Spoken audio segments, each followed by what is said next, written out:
Good afternoon, everyone.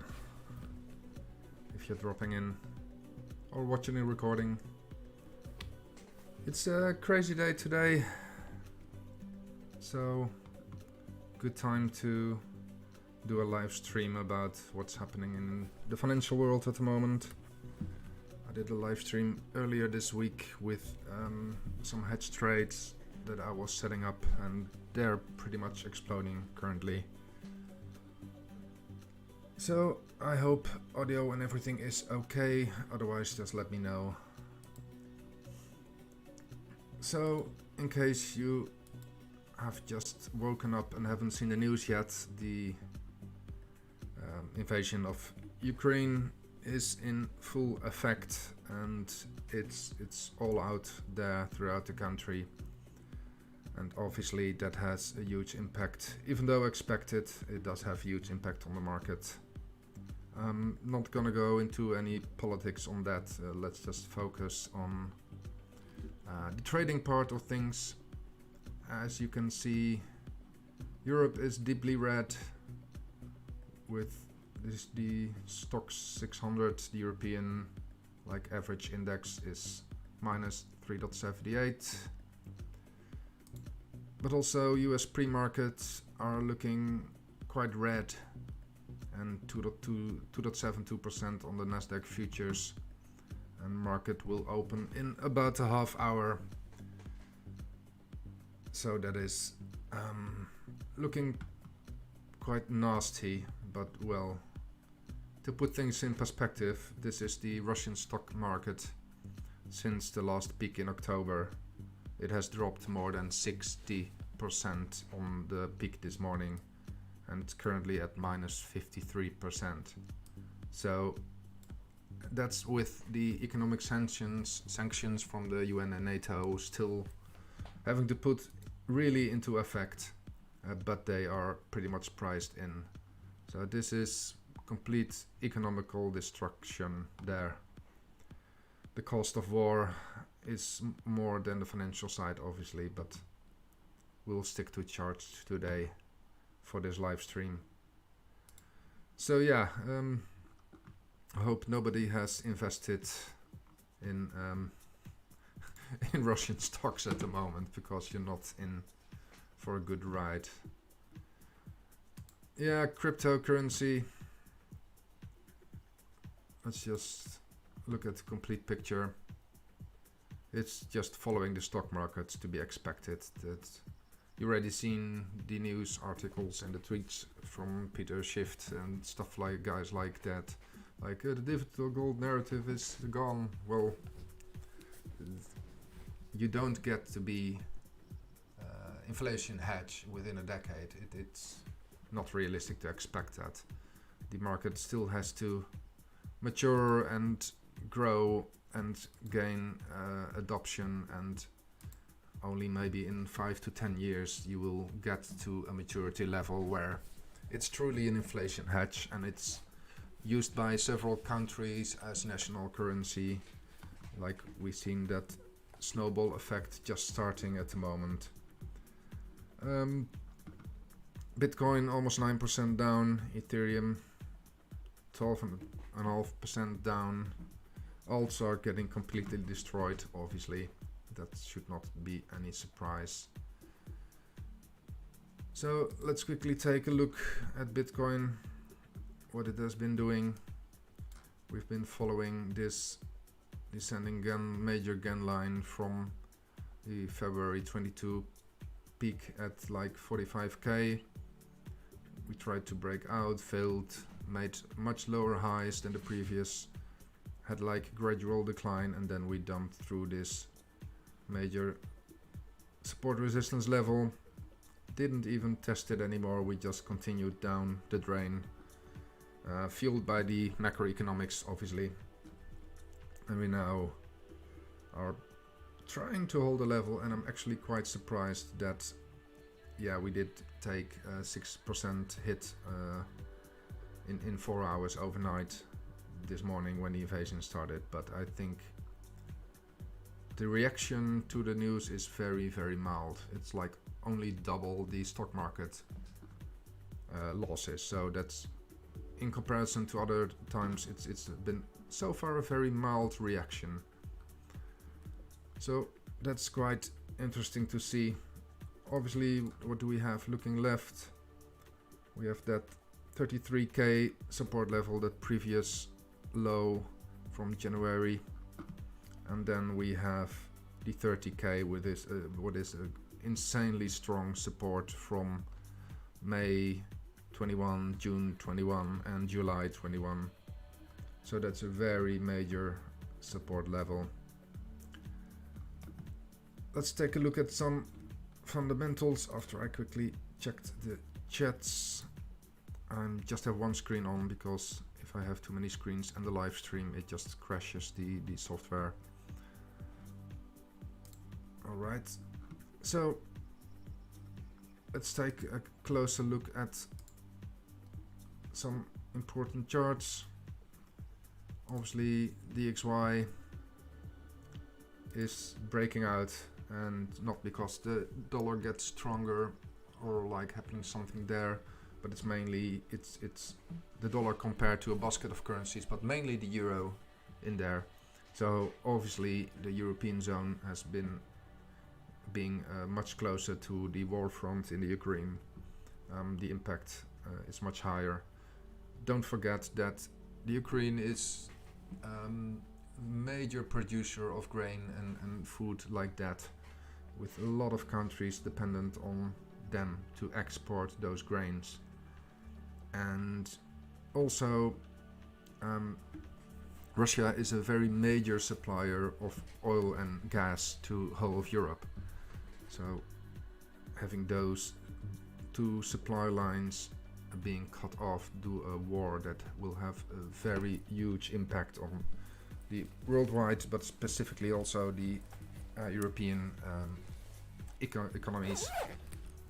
Don't underestimate those effects, and you don't hear it being mentioned yet in the news, but it is the dollar gas obviously, but the food production part of the Ukraine is at the moment overlooked on most news sources. So US dollar broke out of this zone, it's been floating in, it's now testing these previous highs. We are very close to the previous high, that's only like 0.23% away. If it breaks there, it would be very nasty for the euro. I don't see that happening at the moment, because we are quite strong resistance. There's a lot of work to be done for a major breakout on that one. So far it looks more double topish and potentially more downwards potential, but it's when it's the move is so driven by events that have such an impact, like a war starting, it's very hard to give accurate predictions on things like the DXY. Chart wise, it looks like it's not breaking the previous high. We have a big harmonic here. We are now getting a confirmation, lower confirmation high that could take us to these levels in the coming weeks. Stock markets haven't opened yet, so expect a huge gap down there on all territories. We'll take a look at that later on. Obviously gold is doing very nice. I'm just going to remove some indicators to give it a bit more clear picture. Those who have been following my Monday market analysis, I have been talking about this decade-long cup and handle on gold for weeks now, if not months. And you see we are at the pretty much the top of the cup. Let's put it in the right place. There we go. You see that we actually broke out of the left part of the cup, and we're now halfway, the sticking up top of the of the breakout level. I think if we manage to, that $2,000 is the main level to break and hold. If that breaks and holds, then this cup and handle breakout is getting confirmed. And keep in mind, this is a weekly chart, so this could take months or maybe even longer to play out. But in the end, the target is 2,600, and if this breaks out of $2,000, this is a very likely target. Just be patient, and it's gold. It's a slow mover. It's like turning a huge ship in the middle of the ocean. You don't take a swift turn. It takes time to bring it about and to go full speed on that. Well, quickly, my end of January quick drawing projection of how I think the market would go. So far this has been doing crazy. Only the wicks went above my scribbling here, and this wick just went below the point I've drawn here. Obviously it's more about the price levels and not the exact prediction of when it will happen, but hopefully this will play out completely. Then I will definitely make this into NFT and sell it for probably to myself, because it's just crazy how accurate it has been at the moment.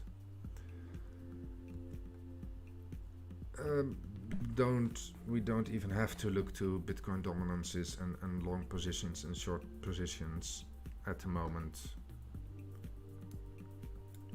Market cap is at the trying to confirm these harmonic entries, and we're at a pretty critical level, obviously, with the whole Bitcoin thing. If we manage to hold these levels between like 33 and 35k, if we manage to hold it, then it would be so amazingly strong signal from Bitcoin. I'm not counting on it, but I'm not ruling it out either. We've seen Bitcoin do crazy things in the past, what nobody expected, and having a bounce here would not be, chart-wise, it would definitely be a double bottom of major importance on the daily charts. Definitely do not rule the potential bounce of these levels out. Don't expect it, don't count on it, but always be on guard for unexpected moves. You know, we're in such a clear downtrend that we need to break, realistically we need to break well above the 39.5 thousand, confirm it with good volume, backtesting that level as support, and then bouncing to have like a midterm uptrend. And we really need to break 45k to 46k with conviction and volume and all the confirmations to have a long-term uptrend back again. I'm positive it will happen. The question is just when and how low will we go in between. So far, we are getting what looks like a potential bottom on Bitcoin. And let me just open some other charts. A daily cycle, some cycle analysis before we look at some hedge trades. This always has problems loading all the indicators when doing a live stream.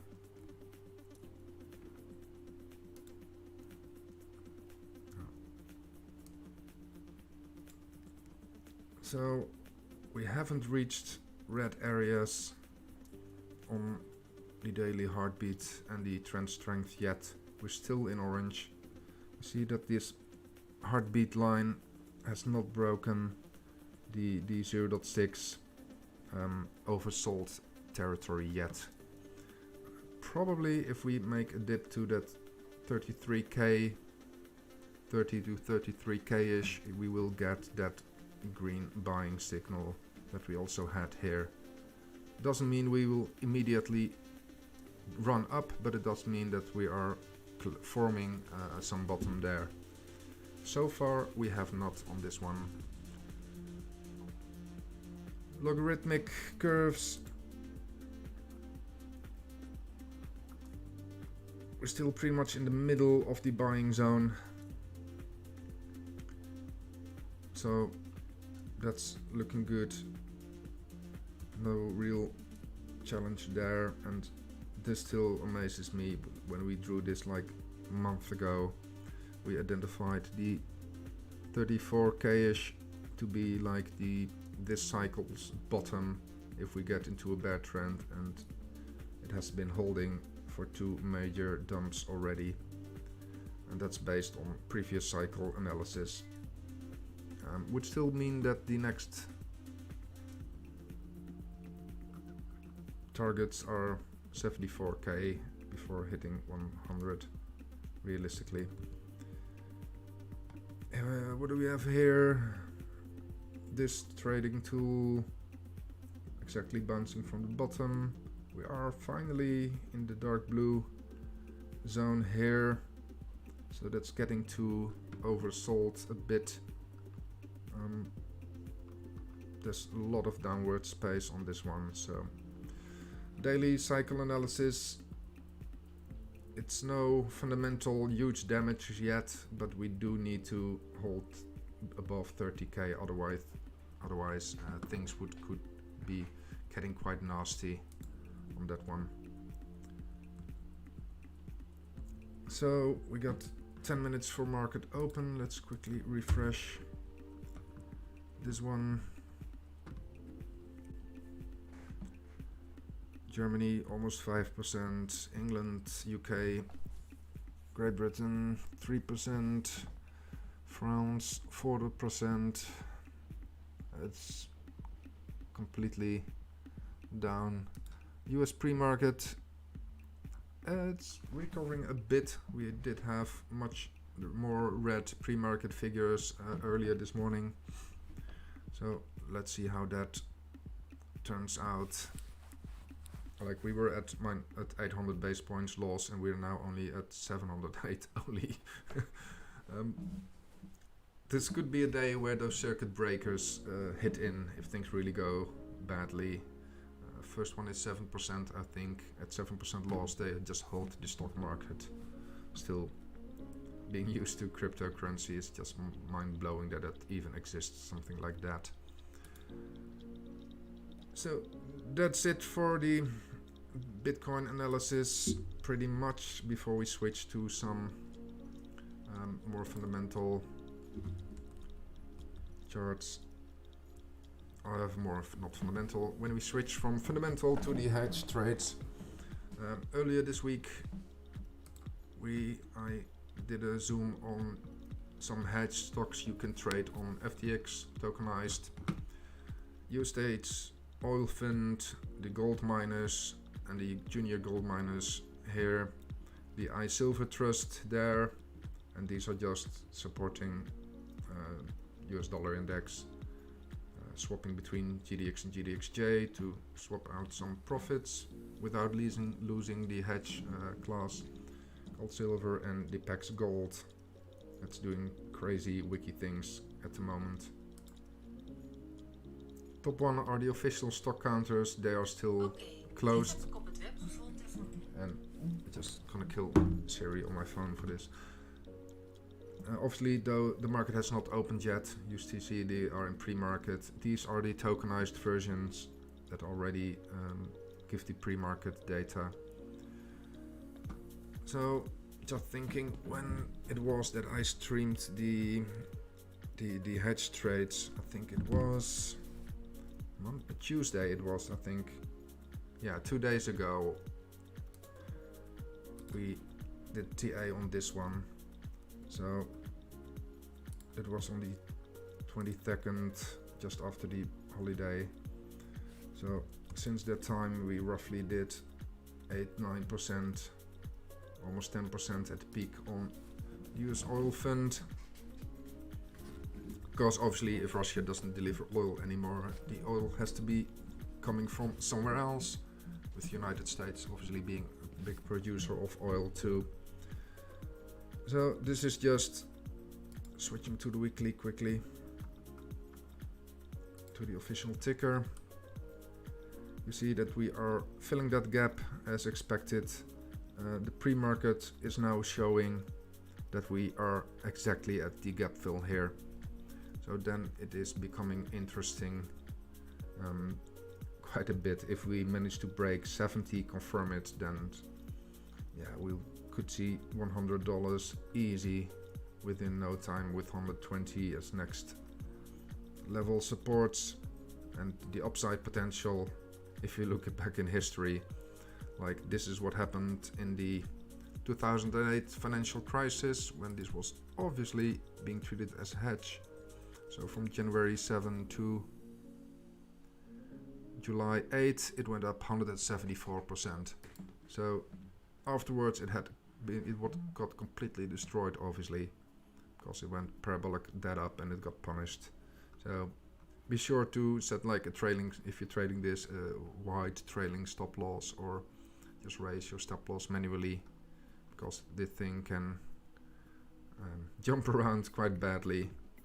Also, this is on the longer time frame, this is on the weekly, so you do have time to respond. You don't have to watch it every minute like you have to do altcoins, for instance. But 70 is the major level for the US oil fund to break.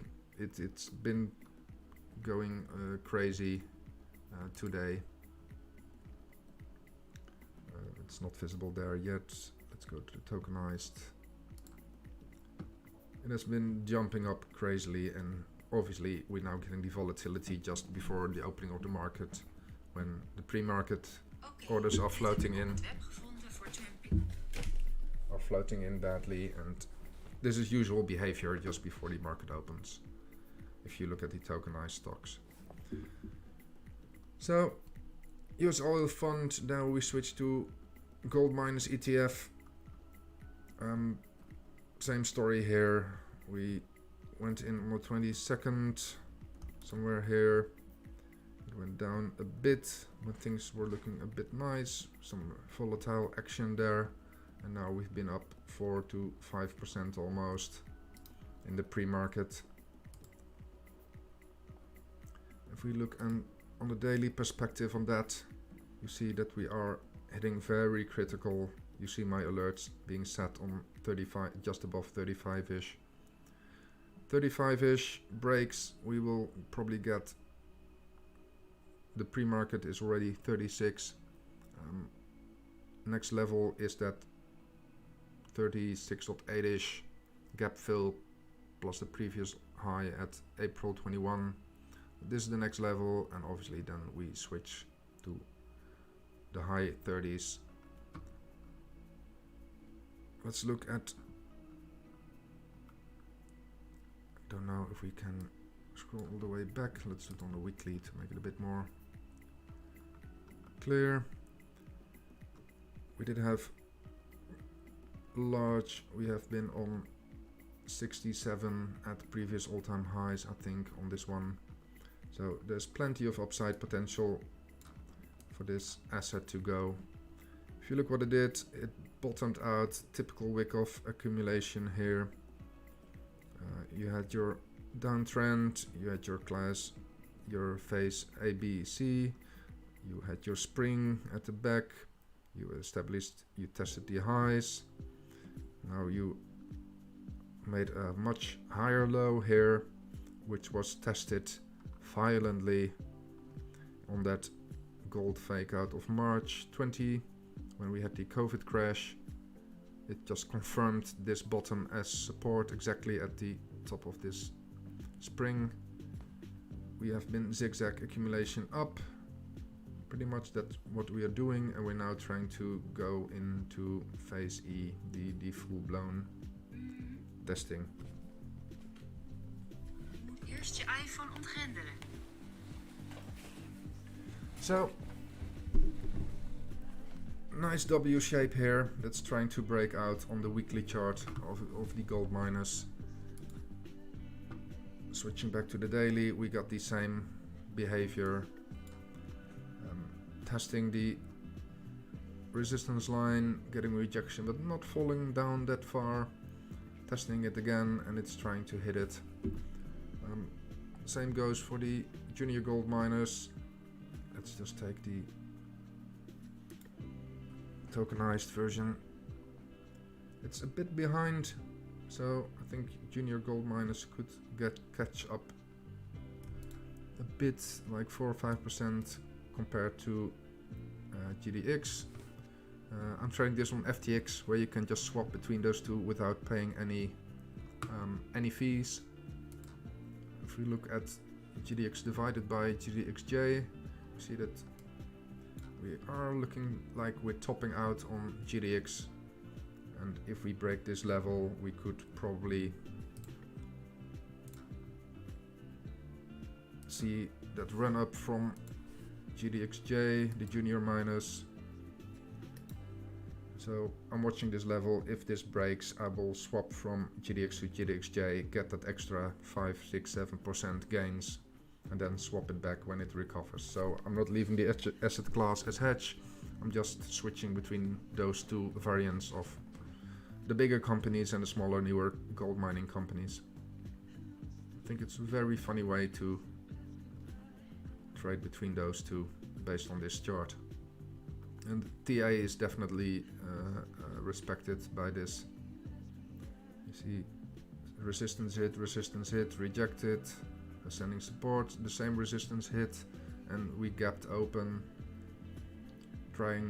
testing almost that previous peak as support. Didn't quite make it, it was too strong, and it's now running up again. So interesting fight between the juniors and the more established gold companies there. Let's look at the iSilver Trust. So you're not trading silver directly, but it's a bit of a mixed portfolio, trying to follow the silver price, obviously. Pre-market is looking pretty much like the gold miners also. Let's take the tokenized version. You also see that it's fighting the same resistance there, and it's trying to break out from this zone, and if that happens, there's plenty of upside potential. See, the previous peak was about 22% above us. Now if we switch to the weekly, you see that the all-time high was at $48, so that would be a crazy 100% move up. More realistic is this peak, but it's still 88%. So that's almost like crypto type returns, but keep in mind the time frame. This could take a lot of time, years, months to play out. But in the meantime, it's a very nice hedge when to get some profits with.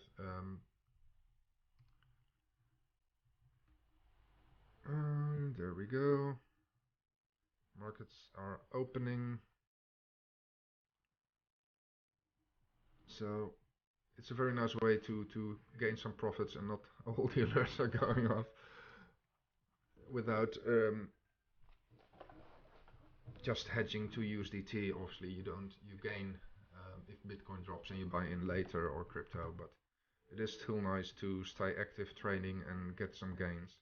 And as you can see, those hedges still can provide some serious gains in time of trouble. Let's look at what these stock markets, if the data is already in. Oh, what a gap down. Look at it.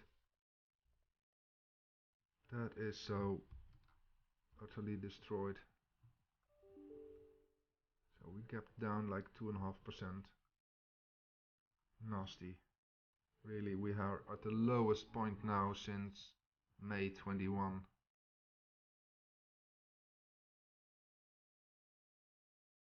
What a gaps. Madness.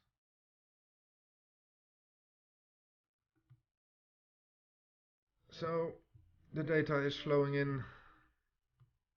Just gonna refresh to get the original tickers back now that the data is coming in from today. While it's loading, I'll quickly check the chat. Alright.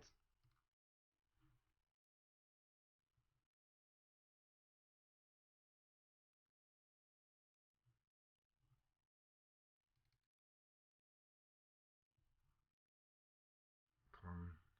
Well, I'll leave it loading in the background. So stock markets are opening with a low gap. These gaps usually fill, so keep in mind a relief rally in the coming days would be making sense before dropping maybe even further. What's Bitcoin doing? It broke out. It's trying to confirm and break this previous high. So far it's not managing to do that yet. Would take a bit more push, but even though this is impressive with all the charts that you just saw, with these stock markets gapping down that crazy, Bitcoin is holding quite well actually. I'm very impressed. It's much less than I feared, so I'm happy about that. And we're still holding on and are kind of trying to bounce here. Let's look at some lower time frames. Let's go to the 1 hour.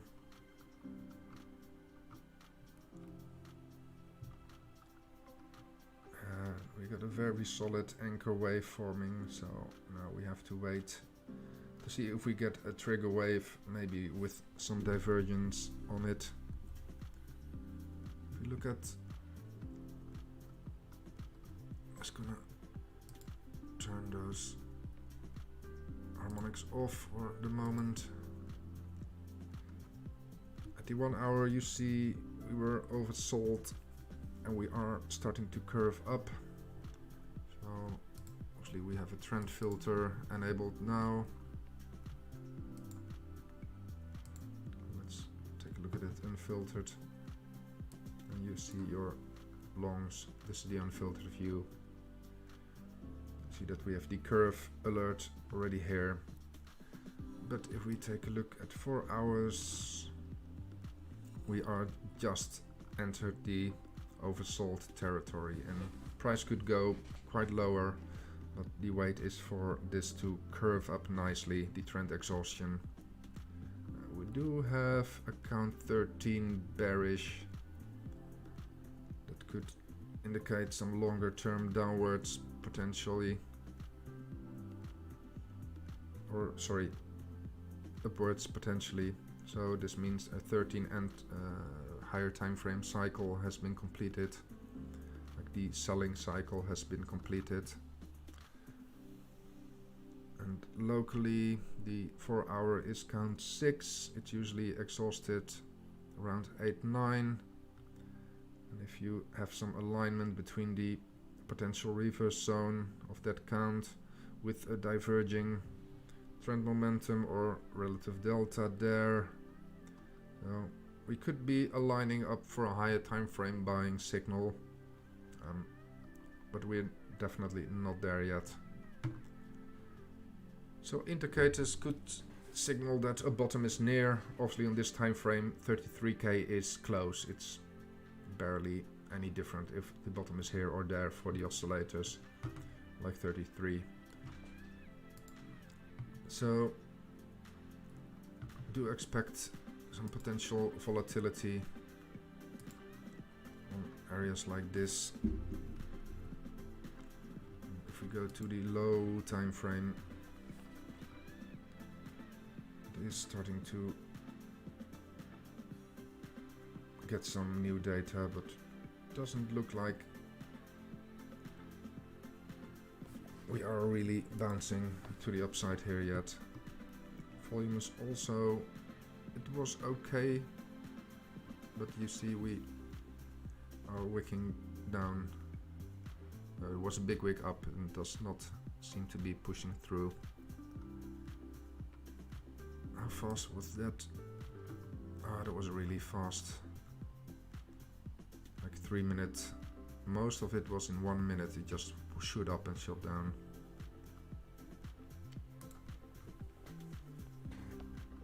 So would I short here? Probably not. The time to short was over here when we broke the previous triangle that we identified when losing that. The time to short was here when we lost that major support zone and we backtested it and we went down. The time to short was here. Could you short on some lower time frames? Yeah, definitely. Could it go much more down to 33? Yeah, but it's not. High time frame is not the best place to take any shorts.